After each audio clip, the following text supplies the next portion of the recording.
I'm not going to talk about Catholic schools because at the end of Mass, there'll be a couple of children. The principal will get up and say a few words on Catholic education. But I do want to thank some people, my friends, just very, very briefly. First and foremost, I wanted to thank all the parents and grandparents who are responsible for paying for these children to come here. I know it's a great sacrifice. And in today's world, we always say, is it worth it? Is it worth it? Let me assure you, my friends, it is well worth it.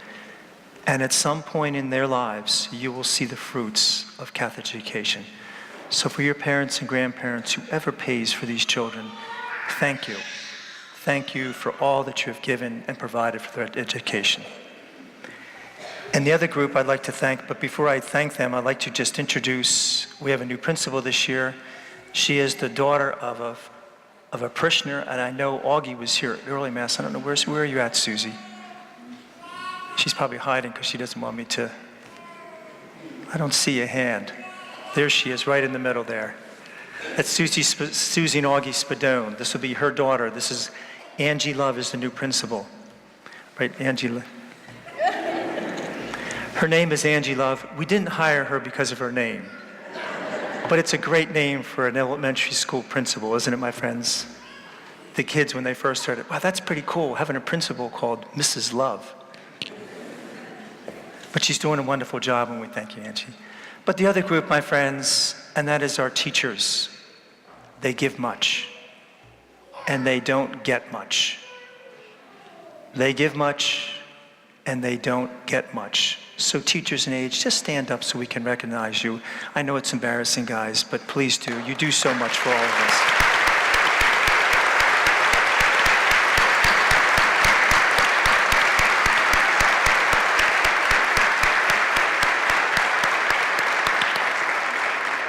Thank you. There was a mother that had a conversation with her daughter. Her daughter was still living at home, and she was going on her first date that she had in quite some time. She was in her low 30s. And her mother said to her, Beth, why aren't you more excited about this date? And she said, you know, Mom, I like him. He's a really nice guy. But you know, Mom, he's an agnostic. He's not even baptized. I mean, he's not really, it's not that he's an atheist, he's not an unbeliever, but he's not really a believer either. And the mother said, oh my. She said, why don't you on the first date talk about the faith and see what he's like and how he responds. So on the first date, the next day, the mom and daughter were talking about it, and they talked about the Trinity. And the mom said, how did it go? And she said, it was great, Mom, you can't believe it. He was so open and really interested. And she said to her daughter, she said, maybe next time, she said, why don't you talk about baptism? Because he's not even baptized. So on the second date, they talked about baptism.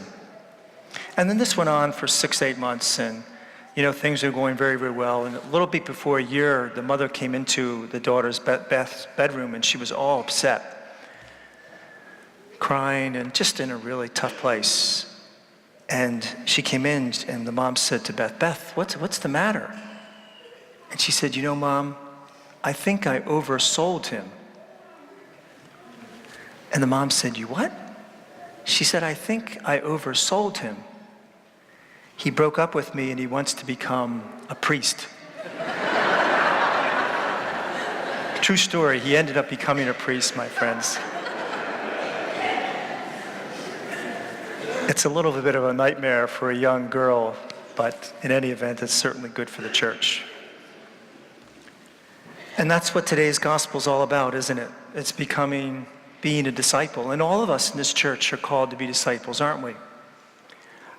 What is a disciple? That seems like a very strong word. If you look it up in the definition, it's simply a follower. That's all it is, a follower. So we all need to be followers of Jesus, right? Every single one of us. And we should all be good followers at that, right? We should all be good followers. And I was thinking, my friends, there's two things that really inhibit us to becoming good followers. And we don't think of these things too often, but we need to. We really do. We need to think about these two things. And the first one is discouragement. Discouragement. There was a cute little illustration I read, and I think it's so telling. It showed the devil was having a garage sale. And in his little garage that he had set up, he had a table set up with all these different tools. All just regular tools, but on each tool there was a label on each one. They would say envy, hatred, jealousy, deceit, lust, lying, pride. All these tools had a name to it. And then there was another table off to the side that had one tool on it. And this tool looked kind of like worn, very ordinary. And he said, "What tool is that?" He said, "That's the tool of discouragement." He said, "Why is the price so high?" He said, "Because it's more useful to me than the others. I can get into somebody's heart even when I can't get near him with these other tools. It is badly worn because I use it on almost every single person, since so few people know it belongs to me." What am I talking about, my friends? In the monasteries today, they pray this Psalm 91 every day. And they pray this psalm because of this one verse. It's 91, it's verse 11, 10 or 11, 12. And it said, "Take away the scourge that happens at noon," is the little line that it says in there. What exactly does that mean? In the world of monasticism, they call it the noonday devil. And what it is it's at noon, the scourge that happens at noon. The monk has been up for several hours, since 3, 4, 5. So well past the middle of the day, they've been working hard. And at noon, when he's tired, he thinks to himself, is this really worth it? I could be doing something else that's a whole lot worthwhile than this. I'm living with a bunch of people I don't even really know that well. And, I'm living kind of like in these real bad quarters. These little thoughts, my friends, are nasty. It's called the noonday devil. It's amazing how one little thought permeates and can take hold of us. This works with you and I too. We hear ourselves take one little phrase. Is it really worth coming to church? Really? Why? This is the only time we have off all week is Sunday morning. Is it really worth it? Hardly anyone goes to church anymore. Is it really worth taking time to pray? Really, what good is that? You see, these little phrases, my friends, can take home. Helps in relationships too, We say to our spouse in our heads, "Wow, my spouse is really annoying. He really bothers me. I'm sure there's someone out there that's a whole lot better than that. These kids, my gosh, this is crazy. I can't wait till these kids get out of the house." You see, my friends, these little phrases are more than just simplistic little thoughts that come to our brain. They can wreak havoc. They can wreak havoc in our lives, and we need to be careful with them because they breed discontent in our minds and our hearts. And once discontent settles inside of us, my friends, it's very difficult to get it out. Because the grass is always greener over there, but it never is when we get there. Discouragement, my friends, it's a nasty thing. And the other thing is, we need to remember who we are. We are called to be followers. We are called to be followers, every single one of us in this church. Dr. Hendrik Kramer was a missionary in Indonesia for 20 years. And he came back to Holland right before the Nazis took over Holland. And when he got there, less than a year, he saw that his neighbors, Jewish friends, were being arrested. Christians who were resisting Hitler were being arrested. And at night, people would come to Dr. Kendrick Kramer for advice. And they'd say, "Tell us what to do, doctor. Our Jewish neighbors are being dragged out of their homes and off the gas chambers. Tell us what we need to do."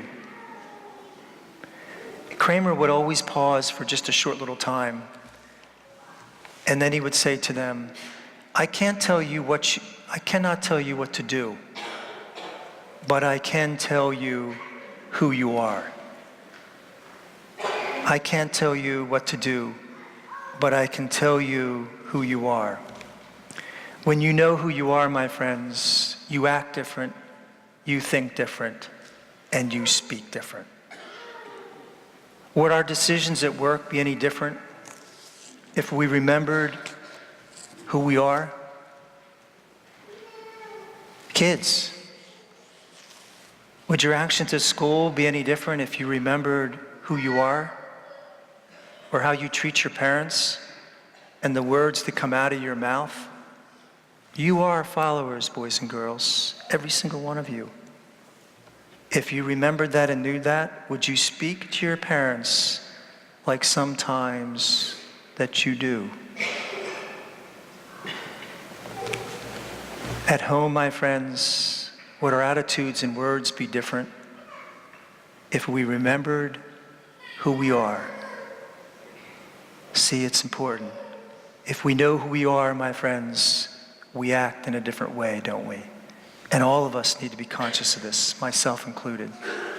And so today, as Jesus is calling these disciples, he's calling each one of us to be a good disciple, a good follower.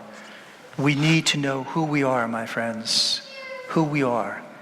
And we need to root out that discouragement in the lives and hearts of each one of us. God bless you.